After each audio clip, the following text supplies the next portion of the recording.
Radio, so I'm going to do a video. This one is going to be about a certain little bub. She's all grown up now. She's 14 now. But this story I'm about to tell happened many years ago. Probably 12 years ago, 12 years ago maybe, when she was only little. And I used to babysit her, and I had different techniques on how I'd get her to go to sleep and stuff like that. And so what I would do is, like, I'd give her din-dins, whatever she had. Sometimes she had milk, or she'd have milk, and she'd have a little, the little mixed things they have, like custard and stuff. She'd have one of those.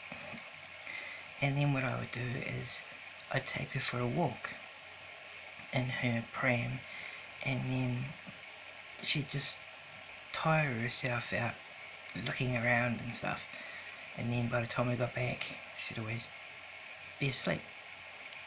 So I kind of had used that technique, and a lot of the time I'd leave her in her pram. It's not to wake her up or anything, but there was one particular time I put her to bed, and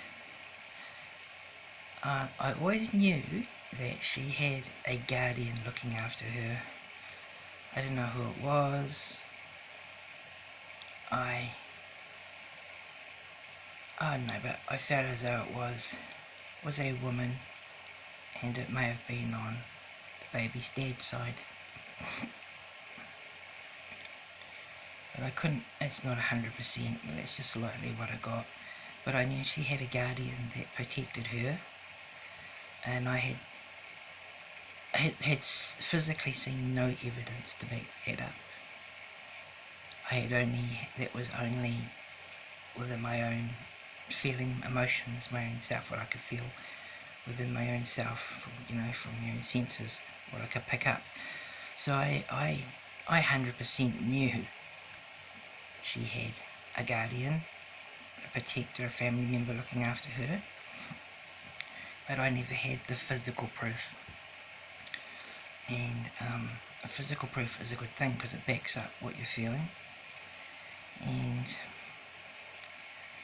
I put the baby to bed, and what she loved to do was she would love to kick her blankets off. Like, you try and put the blankets on her and then she'd kick them off. So I don't know whether it was early spring or early autumn, but it was a little bit cooler, cool enough to make sure that I had to try and get more than just a sheet on her. So I put the blankets on her and she kicked them off. And I was like, okay. So I put the blankets back on her and she kicked them off. And whenever she kicked them off, it was always a game. Everything was a game with this baby. She was amazing. And she's an amazing kid. She's grown into an amazing kid. She's a good kid. And everything was a game. She used to crawl into her brother's bedrooms, grab his toys and go and hide them in her room so he couldn't find his toys that he would play with. She was always like that. And when she got to school, she started to hide his bag. He'd come out and his bag would be gone, and she would have hidden it. So she's still the same. She's still the same. This little baby loved ice creams. She loved being taken over the shopping. She'd pick her own ice cream. She used to pick her own presents. We'd take her to the warehouse, and then she would just go along and she'd grab onto things and hold them. She'd look at them. If she wanted that present, if she wanted that, she would hug it. If she didn't, she let it go. So we had to always try to be ready to catch it. And she was a very fascinating child. And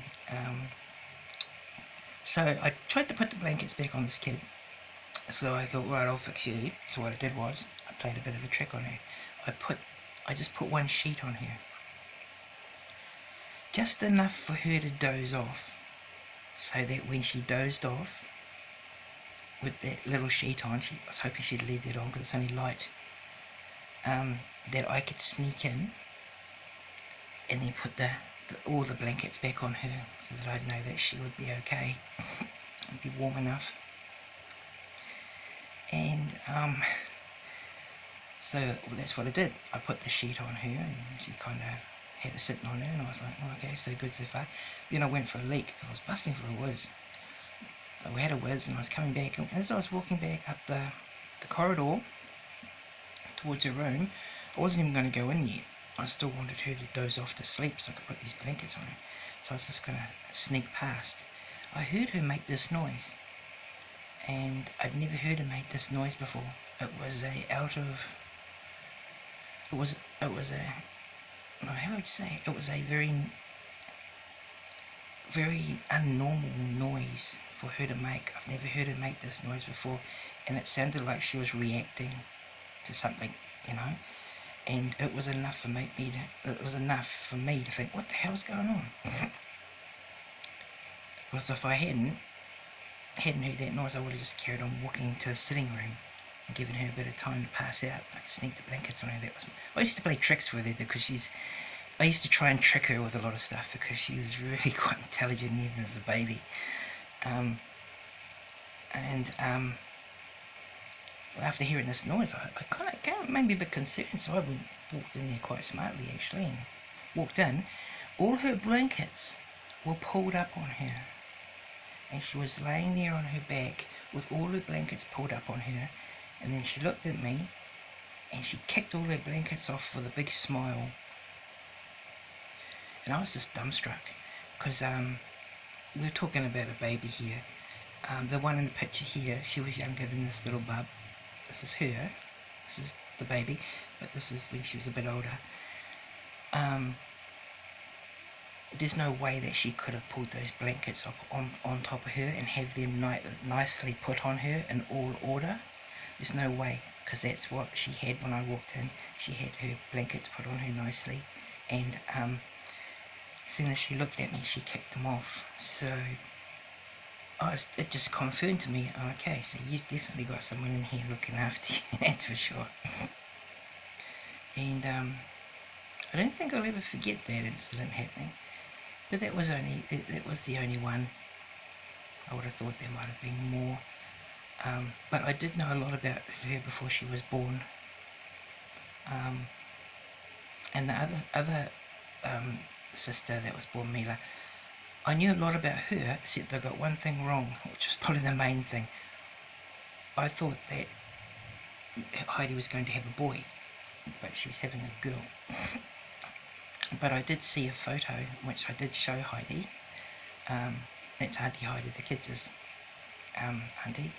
That the one I saw of her holding Mila, she had short hair, and she looked a bit like Kobe. She looked like a very, very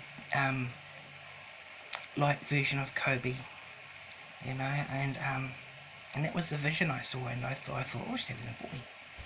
But no, it was a picture of, it was Mila, and she'd had her hair short at that time, and that's what really stuffed me up.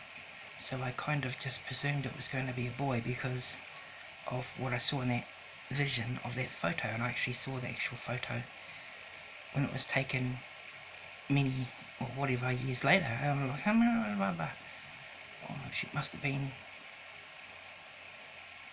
well, they didn't know the sex of the baby at the time when I had this, and when Lucia was born, they didn't know the sex of the baby either. But yeah, so I kind of got everything right except for that. But Lucia, I pretty much was spot on with most of the stuff. But yeah, I did have a connection with this family. So I looked after the young boy Kobe, and I kind of took them on as my family as well, you know, so I had a real connection with them, an emotional connection. And when I have heavy emotional connections with people, I can kind of pick up things, which I think is only normal. It's not always perfect, you know, but yeah, so that's the story of this little baby. She's all grown up now. Yeah, but I don't want to make this video too long, otherwise it won't fit on YouTube. So yes, so it's a true story what happened there with the baby, and I'm still dumbstruck at at it all. But I knew all along there was someone there, but for them to show me, it's like, wow, thank you very much for that. Just confirmed everything that I've been feeling, you know. Okay, I'm turning this off. Bye.